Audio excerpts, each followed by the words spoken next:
Yes, I've seen the growing number of you marks who don't have an absolute Scooby-Doo of what I say at the start of each and every video. What's wrong with your bastard ears? I say wag, wan, fam. What's going on, fam-alam, friend, there. Is that clear enough for you? I hope it bloody is. Here are all the WTF moments from WWE RAW.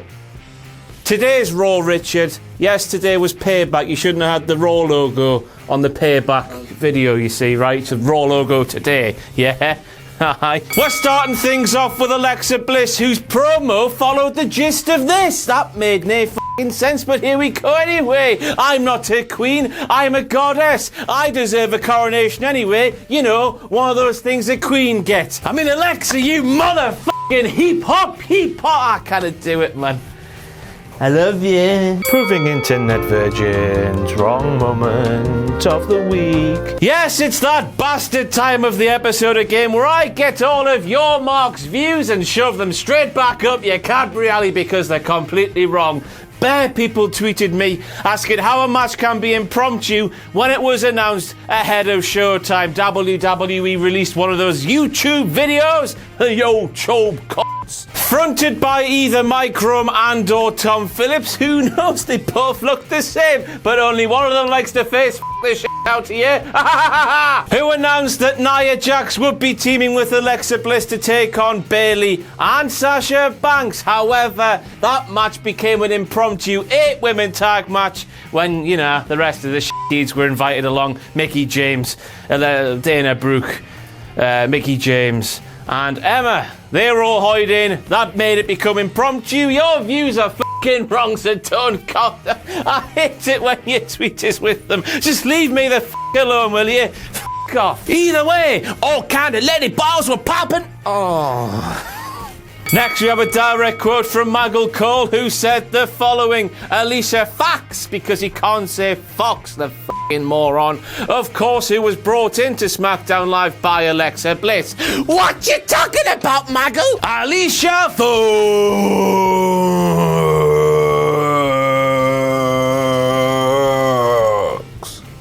She was never on WWE SmackDown Live, but Mickie James, who Alexa Bliss was sharing the ring with at the time of your mistaken identity, certainly was. Why don't you take that mistaken identity, Michael, and just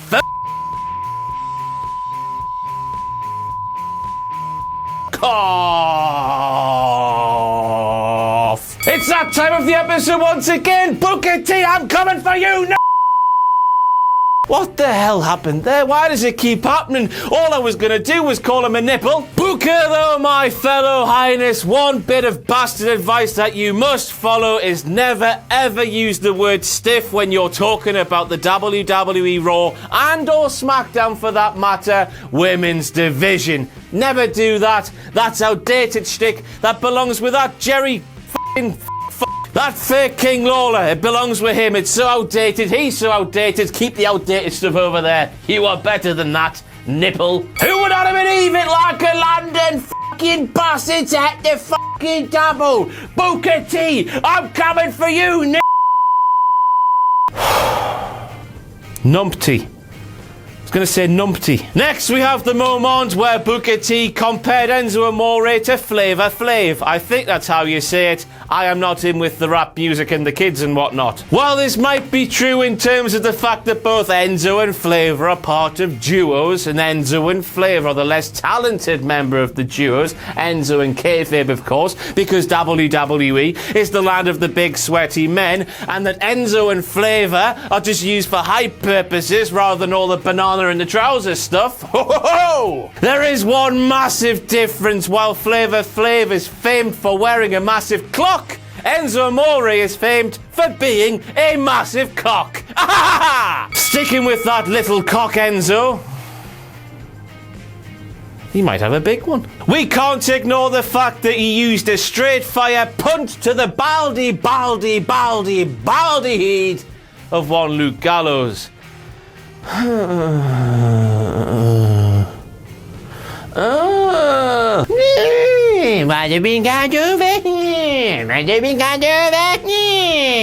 I'll tell you what, it turned to a more way, proving to be the massive cock that everyone believes he is by doing a bastard move that has been banned many moons ago. And to show you how big of a cock he is, Richard Tubman, editor, show him here with a massive cock round his neck. Like Flavor Flav. I can't believe it, it's raw, but it's shut in blood, motherfuckers!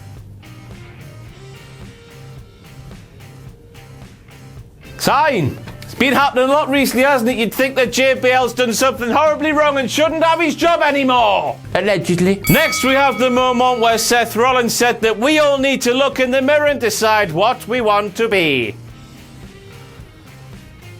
Well, that's a bit funny, isn't it? Because when Seth Rollins looks in the mirror, he seems to think he's playing the role of an erect penis. Welcome to Room 605 Live! If you don't get that joke, where the f*** have you been? Dean Ambrose is not on the phone while pretending to be on the phone, shocker. Somehow Dean Ambrose managed to call Kurt Angle despite the fact it was clearly shown on screen that he was still on the text page. This leads me to believe that he never actually called Kurt Angle at all. I mean, come to think of it, I don't even think that's the real Dean Ambrose at all. I reckon that's Ed Sheeran or the love child of Brian Pillman and Heath Ledger. And it, while we're at it, I don't think that's the real Miz either. I reckon that's your Dar, the door-to-door Avon salesman. It's the pissing hat trick once again, Booker T. I'm coming for you, I was only gonna say nutsack, man, for sake. Dean Ambrose claimed that Mick Foley was the man to give him Kurt Angle's number. Of course, Kurt Angle wasn't too happy that Dean Ambrose had Kurt Angle's number. Then the promo and the segment finished, and Booker T, the blithering idiot who clearly wasn't listening to anything that was going on in the ring, claimed that he was the one to actually give Dean Ambrose Kurt Angle's number. So is Booker T Mick Foley?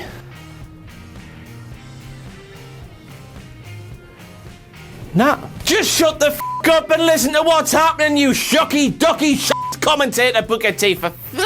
Moving back over to Maggle Cole this time, who claimed that Techno Drago himself, Kalisto, suffered hip and cervical trauma. Where the hell do we start here? First of all, you do not suffer hip and cervical trauma when you fall 3 feet inside of a box unless you are actually made of paper or maybe flimsy cardboard. Heck, as we saw last week, Finlay jumped off the stage wearing a suit, having bones as brittle as charcoal because he's really pissing old, and he managed to live to tell the tale. So how the flip is Techno Drago, an athlete supposedly in his prime, gonna break his bastard hip and have cervical trauma and it's all lies. And second of all, and we all know that Maggle was meaning the spine, the cervix, the spine, that's, but the way he said it and the way he put it in the sentence, he made it sound like Kalisto is a lady with the lady parts, the cervix, which now is traumatized, the poor little cervix. How are you doing, cervix? I mean, hospitals up and down America and all around the world for that matter are used to ladies coming in saying they've got hip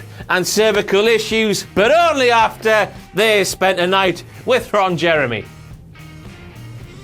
Once again, if you don't get that reference, off. Maggle Cole, when this image was on the screen, this is what 205 Live is all about. 3 men playing with umbrellas. No wonder nobody gives a shit about it, Maggle. 2 girls, 1 cup, 1 man, 1 jar, 3 vanilla midgets, 3 umbrellas. Back with Maggle Cole once again, who claimed it's been quite a week here in WWE, starting with last night's payback. Last night, of course, when he was on Raw on Monday and Sunday. Not here when I'm on Tuesday, because yesterday's Monday. I'm here to beg one question, Maggle. How can you say it's been quite a week when that week is less than 24 hours old? How much wood could a Kevin Dunn chuck if a Kevin Dunn could chuck wood? A shitload. Why is Pluto treated like a dog and Goofy like a human? Because you're a massive f***ing cock, Enzo! 4? 5? Knows, but Booker T, I'm coming for you once again. Knapsack. It's when your ball stack sticks to the inside of your thigh and has a little sleep. sake. So during the first cruiserweight match of the evening, Booker T said that he liked Rich Swann and all the cruiserweights. Get to the second cruiserweight match of the evening, but Booker T says he hates Rich Swann because he smiles too much. And daft. I mean, if there's anyone you should hate for smiling too much, Booker T, it should be Apollo Crews, because even when you tell him the news his dog's died, he's still all And while we're talking about Apollo Crews, didn't he do well to reject the advances of Titus O'Neil, who was trying to give him fatherhood advice? Because if Apollo Crews did take that fatherhood advice, he'd be open kissing his teenage son on the mouth in front of the world, and nobody wants to see that. So Sheamus and Cesaro, with the new heel gimmick, claim that they set the bar, but their taunt, this thing, that suggests they do anything but that. We all know that the sideways thumb means nothing more than meh. Sheamus and Cesaro, they're meh. How was this week's Raw? It was meh. What do you think of Charo and Cesaro? Meh. What do you think of King Ross? He's meh. He's a sick guy, and you marks can start checking out those catchphrases. Next, we move on to the Golden Truth, who, despite claiming in their entrance theme that we want it, that we got it, they're the Golden Truth. We don't want them, they're shit. Anyway, what am I talking about? They went to Kurt Angle and said that they wanted WWE RAW Tag Team Championship match. Angle said no, because their win-loss record is not good enough. Fair point. Not meh. Fair point. I mean, if all the Golden Truth want is a tag team championship shot and they know their win-loss record isn't very good, all they need to do is head over to SmackDown Diddly Live. And I'm here to tell you why, because I'm a hack on a world-class release checklist. Bang! Here's why. How f***ing stupid stop. Wins and losses don't matter. That's the god of bastard SmackDown talking there. Golden Truth are on the wrong show. So now we have your boy Finn Balor doing the punch straight fire straight to the Miz's head, and I'm just questioning what the f*** is going on. Normally when Finn Balor runs across the apron and delivers a stiff punt, that's not a euphemism. It hits the guy on the chest and then they flip back and oh, that looked amazing, didn't it? But this one clearly caught Miz straight upside the head. What's next? We'll be seeing unprotected headshots and pile drivers back in WWE. Remember Randy Orton? He had to get rid of his punt because of concussions and the like, and the awareness for concussions. Good move. But Enzo and Finn are showing maybe this rule is being laxed a little, which is funny considering the WWE are still in the midst of a concussion lawsuit themselves. Concussion lawsuit themselves. But with all these headshots coming back into WWE, I think I know what Raw's new theme will be very, very soon. Here it is. Oh, boy, you miss me like a hole in the head, because I do, boy, and it's cool, boy. And oh, bet you never thought I'd get out of bed because of you, boy. Such a fool, boy. 2 King Ross shirts, lovely, lovely. 1 short of lovely, lovely, lovely, which is what I always strive for. Because in life you have to have something to strive for, and f*** off, bye.